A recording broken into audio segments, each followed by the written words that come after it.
বিশ্বাস করেন এর থেকে সহজ আচার আর হয় না, আর এত মজাদার আচার ভিতরে পর্যন্ত সব।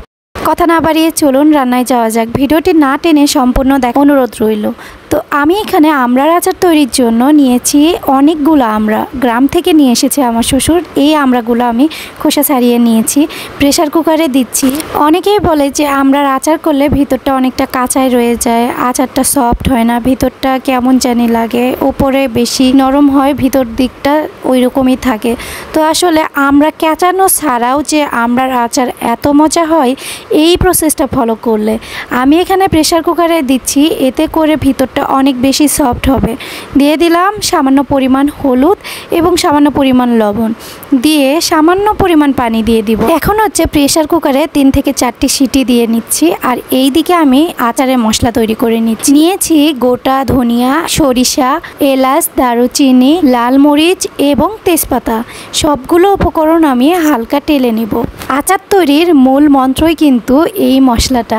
যদি আপনার মশলাটা পারফেক্ট হয় তবে আপনার আচারও পারফেক্ট হবে ইনশাল্লাহ। আমি যে প্রসেস দেখিয়ে দিচ্ছি ইনশাল্লাহ এইগুলো দিয়ে আপনিও আচার তৈরি করলে সারা বছর রেখে খেতে পারবেন এবং স্বাদ থাকবে অটুট। সবগুলো উপকরণ হালকা ভেজে নেওয়া হয়ে গেলে দিয়ে দিচ্ছি 1 টেবিল চামচ পরিমাণ জিরা। জিরাটা পরে ব্যবহার করার কারণ হচ্ছে জিরা বেশি ভাজা হয়ে গেলে এটার স্মেলটা নষ্ট হয়ে যায়, হালকা একটু টেলে নিলে এটার স্মেল অনেক ভালো আসে। তো আমি এখানে ভাজাভাজির পর্ব শেষ হলে দিয়ে দিচ্ছি ব্লেন্ডার জারে সবগুলো মশলা।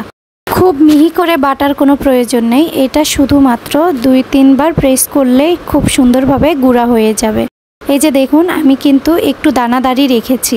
তো চলুন এখন আচার তৈরির প্রসেসে চলে যাই। এখানে আমি একটি প্যানে অর্থাৎ বড় একটি প্যান নিয়েছি, দিয়ে দিচ্ছি পর্যাপ্ত পরিমাণ তেল।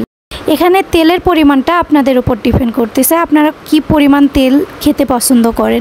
আমি এখানে সরিষার তেল দিয়েছি 2 টেবিল চামচ পরিমাণ। তো দেখুন 3টা সিটি দেওয়ার পরে আমড়াগুলো একেবারে সফট দেখা যাচ্ছে, তো একটা সাইডে রেখে দিলাম। আর তেলটা গরম হয়ে আসলে দিয়ে দিচ্ছি 1 চা চামচ পরিমাণ পাঁচফোড়ন। এতে করে আচারের স্মেলটা অনেক ভালো আসবে।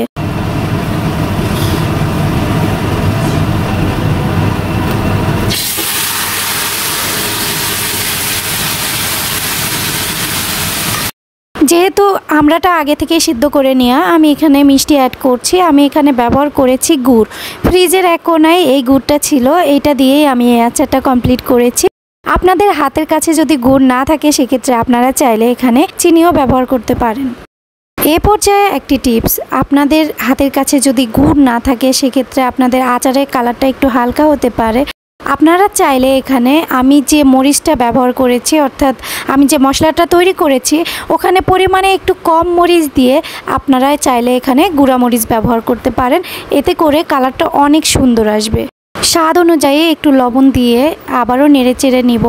এই আচারটা জাস্ট 5 মিনিটের মধ্যেই কিন্তু রেডি হয়ে যায়। আচার তৈরি করা সবার কাছে কঠিন মনে হলেও এই আচারের রেসিপি দেখলে আপনাদের কাছে সহজ লাগবে ইনশাল্লাহ।